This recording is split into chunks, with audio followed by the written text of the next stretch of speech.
प्रश्नावली है 14.4 सांख्यिकी। तो बेटा आज किस क्लास में इस प्रश्नावली के सवाल नंबर 1 से स्टार्ट करेंगे और इसके सभी सवालों को हम पूरा करने की कोशिश करेंगे, मतलब पूरा करेंगे इसे। ठीक है, तो आप इस प्रश्नावली को ध्यानपूर्वक समझे, बहुत ही अच्छी प्रश्नावली है और यहाँ से आपके परीक्षा में क्वेश्चन आएंगे और अगले साल 10वीं क्लास में भी इस टाइप के सवाल पूछे जाते हैं। तो थोड़ा ध्यान लगाओगे तो पूरे सवाल बड़ी आसानी से समझ में आ जाएंगे। ठीक है, तो देखो पहला सवाल, एक टीम ने फुटबॉल के 10 मैचों में निम्नलिखित गोल किए। ठीक है, ये दे रखे 2, 3, 5, 4 ऐसे। ठीक है, इन गोलों के माध्य, एक तो क्या ज्ञात करना है, एक और एक, तीन चीजें ज्ञात करनी है भाई, माध्य, माध्यक और बहुलक। सबसे पहले हम ज्ञात करेंगे बेटा माध्य। ठीक है, तो भाई माध्य ज्ञात करने का सूत्र होता है आपके, ठीक है, आंकड़ों का योग बटा आंकड़ों की संख्या। माध्य का सूत्र होता है आंकड़ों का योग बटा आंकड़ों की संख्या। मैंने बेसिक में बताया था ना, आंकड़ों की संख्या। या फिर अगर आप अंग्रेजी में लिखना चाहते हो तो माध्य को रिप्रेजेंट करते हैं एक्स बार से, काहे से, और आंकड़ों का योग होता है सिग्मा एन और आंकड़ों की संख्या होती है एन, ये भी लिख सकते हो। ठीक है, अब देखो ध्यान लगाओ, सबसे पहले आंकड़ों का योग, आंकड़े जितने भी है सबको जोड़ना है।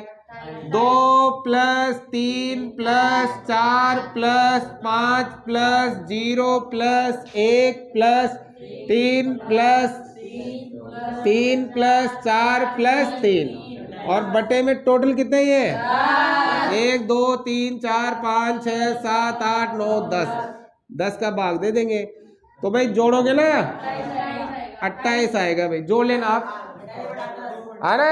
2 और 3 5 और 4 9, 9 और 5 14 15, 15 3 18 और 3 21, 21 और 4 25 और 3 बटा 10। अब देखो 10 का भाग देना है, 10 में कितनी जीरो है, तो 10 में एक जीरो है तो एक अंक छोड़ के पॉइंट लगा दो, 2.8, ये आ गया इसका आंसर, आ गया ना। अब 2.8 गोल नहीं कह सकते हम, क्योंकि गोल फिक्स होते हैं, है ना। ऐसे गोल एक पूर्ण संख्या होती है, जैसे 2.1 2.8 2. ऐसे गोल नहीं होते। अरे गोल, फुटबॉल गोल करते हैं तो गोल तो फिक्स होता है, 1 करेगा 2 करेगा 4 करेगा 5 करेगा, ऐसे थोड़ी करेगा। तो यहाँ गोल नहीं लिख सकते, केवल क्या लिखेंगे 2.8, आ गया समझ में। अब दूसरा क्या ज्ञात करना है बच्चों, माध्यक। अब देखो माध्यक ज्ञात करने के लिए दो सूत्र है, सम संख्या के लिए अलग सूत्र है और विषम के लिए मैं आपको बिना सूत्र ही करवाऊंगा।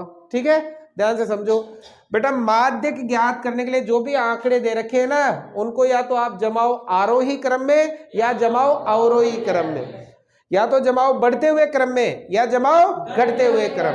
माध्यक बड़ी आसानी से निकल जाएगा। अब देखो हम क्या करेंगे, बढ़ते हुए क्रम में जमा लेंगे, है ना।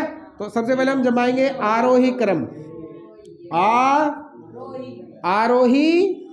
आरोही क्रम में जमा लेंगे भाई। कोई चाहता है मैं अवरोही में जमाना चाहूँ तो अवरोही में जमा लेना, कोई फर्क पड़ने वाला आरोही में जमाएंगे। तो सबसे पहले फिर अब देख लो 3 कितनी बार है, तो देखो ये 1 2 3 4 पूरे लिखने हैं। कोई सोचे कि 3 तो मैं एक बार लिखूं, ऐसा नहीं है। 4 के बाद 4 आगे 2 बार, 4 2 बार आगे। अब ये क्या, अब इनके ये गिनो कितने, 1 2 3 4 5 6 7 8 9 10, कितने टोटल 10 है ना। अब देखो आंकड़े कितने हैं, 10 है ना। तो वैसे आपके लिए सम संख्या के लिए अलग सूत्र है और विषम संख्या के लिए अब ये सम है ना, आप कुछ भी मत करो, सूत्र की तरफ बिल्कुल भी ध्यान मत दो। टोटल कितने हैं 10 का आधा कर लो, 10 का आधा कितना 5। आपको क्या करना है, सम संख्या होने पर, कौन सी संख्या होने पर 5 है, तो देखो 1 2 3 4 5, एक तो लियो ये 5 और एक लो 6, ये दोनों लेने सम संख्या होने पर। जो भी जितनी भी संख्या है उसका क्या कर लो आधा, एक तो आधा और एक आधे से एक ज्यादा, तो 3 और 3 बताओ, 3 + 3 बटा 2, 2 का भाग लगाना है। बताओ 3 और 3 कितने हो गए, 6 बटा 2, कितना आएगा 3। तो इसका मतलब अब 3 क्या लिख सकते हैं, गोल। क्या लिख सकते हैं, यानी कि माध्य गोल कितने आ गए, 3 आ गए। आगे समझ में, या कोई डाउट है? देखो, या फिर अगर मान लो ऐसे नहीं करते हो, हाँ अभी बता, ये इधर देखो, अगर ये भी सही नहीं हो, अगर ऐसे भी समझ में नहीं आया हो तो क्या करो, देखो 4 इधर छोड़ दो, 4 उधर छोड़ दो, बीच में 2 ले लो, है ना। बराबर संख्या इधर छोड़ दो, बराबर संख्या उधर छोड़ दो, और बीच में कितना ले लो, 2। अगर सूत्र से करना चाहते हो तो सूत्र होगा n+1/2वां पद, ठीक है, 2वां पद। बताओ n कितने हैं, 10 प्लस 1/2वां पद, ठीक है। 10 और 1 कितने हो गए, 11/2वां पद। अब 2 का भाग दो, 5.5, 5.5वां, क्या 5.5 कोई पद होता है? तो ये 5.5 किसके बीच में आ रहा है, 5 और 6 के। तो एक तो लेना है 5वां पद और एक लेना है, तो बताओ 5वां, 1 2 3 4 5 कितना है, 3। 6वां कितना है, 3, और किसका भाग देना है, ये लो। आगे समझ में, ये भी सही है, ये भी सही है, मर्जी है जैसे करो, कोई दिक्कत वाली बात नहीं है। आगे समझ में। अब बताओ लास्ट क्या है, सबसे आसान बहुलक, सबसे आसान है बहुलक। बताओ इसमें सबसे अधिक बार कौन सा, सबसे अधिक बार 1 2 3 4 बार आ रहा है, 3। जो आंकड़ा सबसे ज्यादा बार आता है वही क्या कहलाता है, तो बताओ यहाँ लिख देता है हम बहुलक। बहुलक को रिप्रेजेंट करते हैं बेटा जेड से, कितना आएगा, 3। आगे समझ में, बहुलक तो सबसे इजी है, जो सबसे ज्यादा बार आता है वही क्या कहलाता है। कोई डाउट किसी को? डाउट हो तो इधर देख लो। यहाँ पर देखो, गणित की परीक्षा में 15 विद्यार्थियों ने 100 में से निम्नलिखित अंक प्राप्त किए, 100 में से ये नंबर आए गणित में, ठीक है।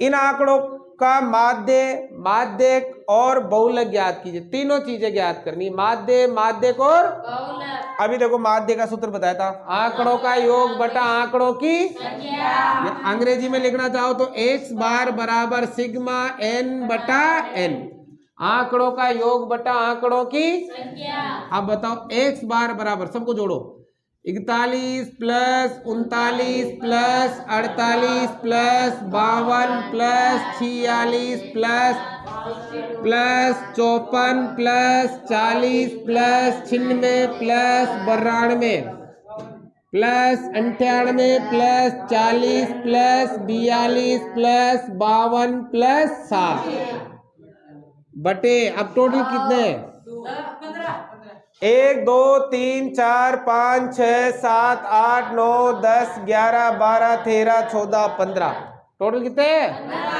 15 है। तो बताओ भाग किसका लगेगा, 15 का। अब बताओ जोड़ोगे कितना आया, 822। जोड़ लेना आप सबको, आता है जोड़ सबको, तो सबको जोड़ोगे तो कितना आएगा, 800 बटा 15 का भाग देंगे भाई, तो 15 5 5 बार, 15 5 75, कितना बचा, 7, कितना हो गया, 72, 15 चौको 60, 15 चौको 60, कितना बचा, 12, भाग जाए नहीं रहा है, पॉइंट लगा दे, 120 हो गया। तो 15 में 15 आटी 120, 15 आटी 120, तो आ गया 54.8। आगे समझ में, तो बताओ माध्य, माध्य कितना आ गया, 54.8। आगे समझ में। अब बताओ बेटा क्या ज्ञात करना है, माध्य ज्ञात करने के लिए माध्य को अंग्रेजी में m से रिप्रेजेंट करते हैं, काहे से, मीडियम माध्य, ठीक है। अब देखो मैंने बताया था अभी, माध्य ज्ञात करने के लिए सिंपली ये क्या करोगे बताओ, या तो जमाओ आरोही क्रम में या जमाओ अवरोही, या तो बढ़ता हुआ क्रम या घटता हुआ। तो यहाँ मैं आरोही में जमा लेता हूँ, आरोही क्रम, आरोही मतलब बढ़ते हुए क्रम में, आरोही क्रम में जमाने पर या रखने पर, जो भी आपको अच्छा लगे लिख देना, कोई दिक्कत वाली बात नहीं।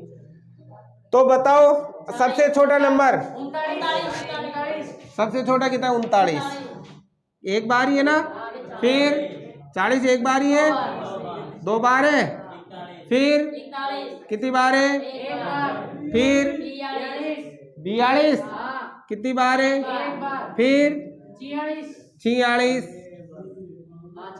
कितनी बार है, फिर कितनी बार, फिर 52 कितनी बार, 1 2 3 बार 52 52 52, फिर 54 कितनी बार 54, फिर 66 कितनी बार ये 66, और 62 कितनी बार, और 96 आ गया, 62 बार डायरेक्ट ये आ गया 96, फिर 98, फिर हो गया।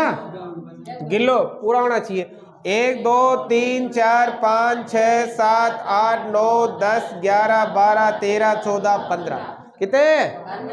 विषम में तो बहुत ही आसान है माध्य ज्ञात करना। 15 है ना, 7 इधर छोड़ दो, 7 उधर छोड़ दो, बीच का 7 इधर और 7 उधर, बीच का आ जाएगा। तो देखो 1 2 3 4 5 6 7 छोड़ दिया, ये आएगा। इधर भी 1 2 3 4 5 6 7, कितना आएगा 52। या फिर आप सूत्र लगाना चाहते हो, कोई चाहता है मुझे सूत्र लगाना है तो सूत्र लगाओ, क्या दिक्कत है। m बराबर n प्लस 1 बटा 2वां पद। अब बताओ बेटा, देखो n कितने हैं टोटल, 15 प्लस 1 बटा 2वां पद, या आंकड़ा भी लिख सकते हो, 16 बटा 2वां पद, 2 का भाग 8वां पद। अब बताओ इधर से गिनो, 1 2 3 4 5 6 7 8, कितना आया 38। इधर से गिनो या पीछे से गिनो तब भी कितना आएगा 52। बताओ m बराबर कितना आ गया 52, ये आ गया माध्य। अब यह हम लिख सकते हैं 52 अंक, 52 मतलब टोटल, मतलब एवरेज, उनको कितने अंक मिले 52। ठीक है, आई बात समझ में। चलो भाई अगला है बहुलक, बहुत आसान है ना। बहुलक z बराबर कितना आएगा, ऐसा नंबर जो सबसे ज्यादा बार आ रहा है, सबसे ज्यादा 52 आ रहा है, तो बताओ बहुलक कितना आ गया 52। आ गया समझ में, उतारो। देखो भाई सवाल नंबर 3, ध्यान लगाना थोड़ा। निम्नलिखित प्रेक्षणों को आरोही क्रम में व्यवस्थित किया गया है। ये जो प्रेक्षण है आरोही क्रम में ऑलरेडी जमे हुए हैं। यदि आंकड़ों का माध्यक 63 हो, इसका माध्यक दे रखा है कितना 63, तो x का मान ज्ञात कीजिए। किसका मान ज्ञात करना है, देखो सिंपल ही है, यहाँ दे रखा है माध्यक और इनको पहले से किस में जमाया हुआ है आरोही क्रम में। ठीक है, तो सबसे पहले इनको गिन लो कितने हैं ये, 1 2 3 4 5 6 7 8 9 10, सब है ना। तो अगर माध्य ज्ञात करना है तो सूत्र क्या है बताओ, m बराबर n प्लस 1 बटा 2वां पद, ये होता है ना। अब बताओ m बराबर n प्लस n कितने टोटल 10, 15 कहाँ से आ गए भाई, टोटल कितने 10 प्लस 1 बटा 2वां पद, ये होगा पद। तो बताओ कितना हो गया 11 बटा 2वां पद, तो 2 का भाग 5.5वां, क्या 5.5 कोई पद होता है, तो 5.5 किसके बीच में आता है 5 और, तो एक तो आएगा 5वां पद और एक आएगा, बताओ 1 2 3 4 5, और ये दोनों को जोड़ के किसका भाग देंगे 2 का, बताया था अभी। लेकिन देखो माध्य कह रहा, माध्य कितना है 63 बराबर, ठीक है। बताओ क्या आएगा x प्लस 2 बटा कितना आएगा 2, समझ रहे हो बात को। देखो संख्या तभी कटेगी जब गुणा में हो, जोड़ में संख्या माइनस में कभी भी नहीं कटती। ये 2 यहाँ भाग में तो इधर भेज दो, भाग में तो अरे भाग वाली काय में आती है, तो बताओ हो जाएगा 63 इंटू 2 बराबर 1 और 1 2x प्लस 2, आ गया कितना हो गया भाई 126।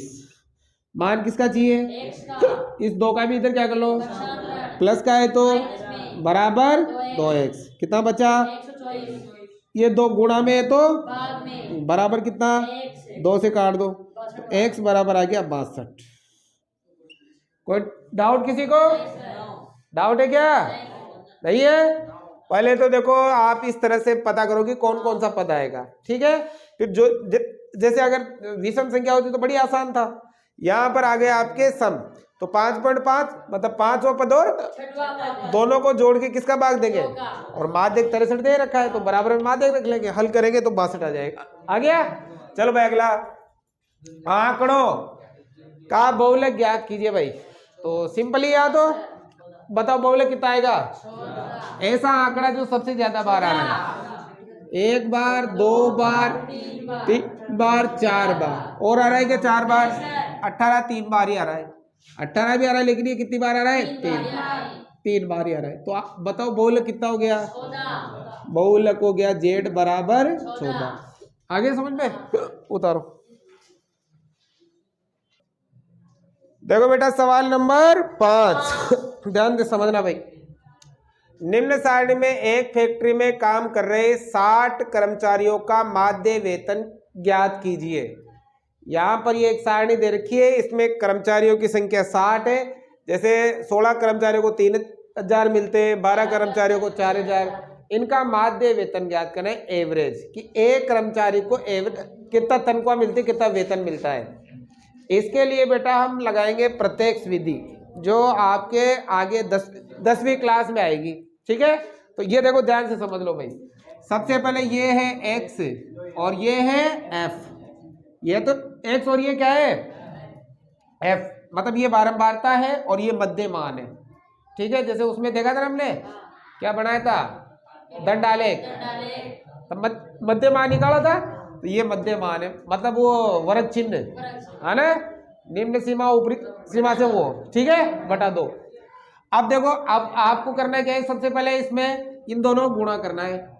f को किससे गुणा करना है, x, f को किससे गुणा करना है, देखो 3 जीरो की तो 16 3 48, 3 जीरो की तो 12 चौक 48, 1 2 3 4 जीरो, 1 2 3 4, 5 एकम 5, ठीक है। यहाँ 3 जीरो की तो 1 2 3 8 छंग 8, यहाँ 3 जीरो की तो ये हो गया 7 छंग 42, 3 जीरो की तो 8 8 जो 32, 3 जीरो की तो 9 3 वो आएगा 10,000। ये लो भाई, आ गया भाई। अब देखो ये तो जुड़ रहा ही है इसे, तो इसे तो आप कहते हो सिग्मा एफ, क्या क्या कहते हो, सबका जोड़ कितना है 60। अब इनको भी जोड़ना है सबको, तो इसे कहते हैं सिग्मा एफ इंटू एक्स। क्या कहते हैं बेटा, सिग्मा एफ इंटू, जोड़ो सबको। पीछे समय 3 जीरो है, समय 3 जीरो है ना, तो देखो 1 2 3, अब देखो 8 16 8 24 और 2 26 और 2 28 और 7 33 का हासिल का 3 और 4 7 और 4 11 और 5 16 और 4 20 और 4 24 27 27 और 2 29 और 1 30 3 लाख 5 हजार। आ गया सभी।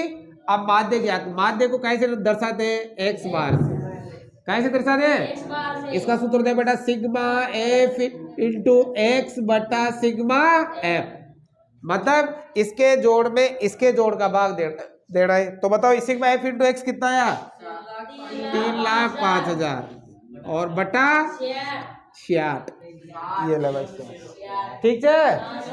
0 से 0 खत्म, लगाओ 6 पंजे, अगले नंबर पे भाग दीजिए तो भाग टूट की 50 हो गया, 8 छंग 48, कितना बचा, कितना हो गया 20, 36 18, कितना बचा 2, भाग जा ही नहीं रहा है, पॉइंट 3 3 3 3 ऐसा आता ही जाएगा। ठीक है, तो बताओ माध्य वेतन ये क्या है, किस में आ जाएगा, रुपए। तो एक कर्मचारी को कितना तनख्वाह मिलती है, माध्य 5083.33, 5083.33 ये इतना मिलता है। अब देखो ये एक और है लास्ट, ये भी देख लो, छठा तुम कर लेना इसको, तो सिंपल ही है, मैं बता देता हूँ। देखो कुछ नहीं है इसमें तो। कहाँ गए? ओ अरे बाजार है खटी की ओर है। चलो भाई बात नहीं। देखो निम्न स्थितियों पर आधारित एक उदाहरण दीजिए। उदाहरण देना है, माध्य ही केंद्रीय प्रवृत्ति का उपयुक्त माप है। तो पीछे से माध्य वाला कोई सा भी उदाहरण इसमें आप लिख दीजिएगा। दूसरा, माध्य केंद्रीय प्रवृत्ति का उपयुक्त नहीं, जबकि माध्य एक उपयुक्त माप है। इसमें से भी कोई सा भी एक उदाहरण जिसमें माध्य भी ज्ञात कर लेना और माध्य भी ज्ञात कर लेना। ठीक है, तो भाई आज की प्रश्नावली 14 सांख्यिकी समाप्त हुई। अब एक और प्रश्नावली बची है, वो जल्द हम करवाएंगे आपके, वो 1 या 2 दिन में खत्म हो जाएगी, फिर तुम्हारा कोर्स समाप्त। ठीक है, समझ में आया तो लाइक शेयर सब्सक्राइब जरूर से जरूर करें।